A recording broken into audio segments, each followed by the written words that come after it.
आणि मला माहित आहे कोणत्या राजकीय नेत्याचा दबाव येणार आहे। जर दबावाखाली पोलिसांनी काम केलं तर घाट पॅन्थरशी ॲडव्होकेट इस्माईल गवळीला न्याय दिल्याशिवाय आम्ही शांत बसणार नाही, हा इशारा सुद्धा देतोय।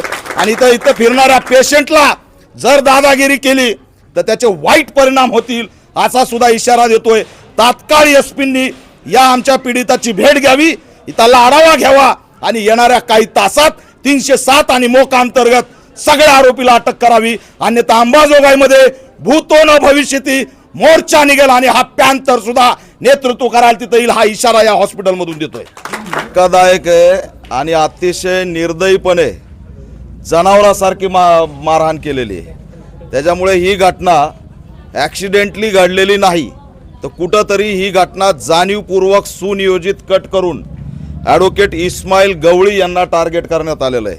कारण ॲडव्होकेट इस्माईल गवळी हे व्यक्तिमत्व पूर्ण बीड जिल्ह्याला परिचित आहे, सामाजिक चळवळीमधलं सक्रिय व्यक्तिमत्व आहे, देशातल्या आणि राज्यातल्या विविध मुद्द्यावरती आवाज उठवणारं व्यक्तिमत्व आहे आणि त्या व्यक्तिमत्वाला जाणीवपूर्वक टार्गेट केलं आहे असा आमचा इथं थेट आरोप आहे। हे जे काही 15 ते 20 आरोपी आहेत त्यातला आतापर्यंत एकही अटक झालेला नाही, हे दुर्दैव आहे। सकाळ दुपारी घटना घडलेली आहे, अतिशय जनावरासारखं मारलंय, काट्यालाट्याने मारलंय, पाठीवर लाल वळत त्यांच्या असणारं पार्श्व भागावर मारलंय। तो रिक्षा जो चालवणार आहे त्याच्या तर अक्षरशः अवघड जाग्यावरती हल्ला करण्यात आलेला आहे। कुठंतरी या प्रकरणामध्ये कुणाचं तरी हत्याकांड घडवायचं होतं का असा सुद्धा प्रश्न या ठिकाणी निर्माण झालेला आहे। आणि म्हणून या निमित्ताने अनेक प्रश्न निर्माण झालेत।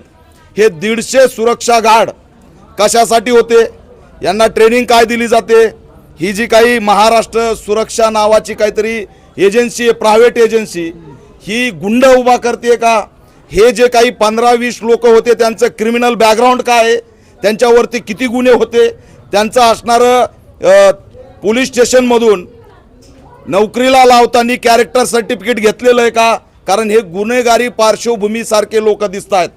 यांनाही मारलंय, परवा दिवशी एका पेशंटच्या नातेवाईकालाही मारलंय आणि दर 10 दिवसाला या ठिकाणी ते मारहाण करतात, दादागिरी करतात। त्यांच्याकडे दांडे आहेत, त्यांच्याकडे बंदुकी आहेत, ते कुणाला मारतात। या ग्रामीण रुग्णालयामध्ये आतंकवादी येत नाहीत, या ग्रामीण रुग्णालयामध्ये दहशतवादी येत नाहीत, या ग्रामीण रुग्णालयामध्ये गरीब माणूस येतो। ग्रामीण रुग्णालयात येणारा माणूस हा अतिशय कामगार असतो, त्याच्याकडे पैसे नसतात, तो प्रायव्हेट हॉस्पिटलला जाऊ शकत नाही, तो माणूस या ग्रामीण रुग्णालयाचा आधार घेतो आणि इथं आल्यानंतर जर त्यांनी डॉक्टरला विचारलं की माझ्या नातेवाईकाला इलाज चांगला केलाय का, तर हे विचारलं म्हणून जर मारहाण होत असेल, इथं रिक्षा असतील, हॉटेल्स असतील, त्यांना जर दादागिरी करत असतील तर नेमकं या राज्यात चाललंय काय। एकीकडे आत्ताच अधिवेशन संपलंय आणि दुसरीकडे या घटना घडतायत। आणि म्हणून आमची ठाम मागणी आहे की या सगळ्या आरोपींना तात्काळ अटक झाली पाहिजे आणि त्यांच्यावरती 307 अंतर्गत मोका अंतर्गत कारवाई झाली पाहिजे।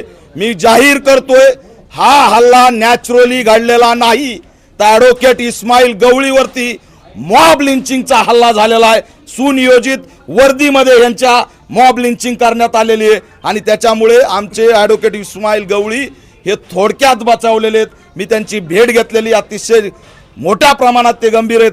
ते पवार लमानी समाजाचे दिलीप पवार मानवता दाखवली, घडलेली घटना फक्त मोबाईलमध्ये कैद करायला गेला तर त्याला सुद्धा जनावरासारखं मारलंय, मारून त्याचा मोबाईल हिसकावला, 4 जणांचे मोबाईल हिसकावले आणि मोबाईल घेऊन जाऊन त्या मोबाईलमध्ये रेकॉर्ड केलेले व्हिडिओ गॅलरीमधून पण डिलीट केले आणि रिसायकल बिनमधून सुद्धा डिलीट केले। म्हणजे एवढी माज आणि मस्ती यांना आली, यांना अथॉरिटी दिली कुणी, इथली पोलीस यंत्रणा करती काय।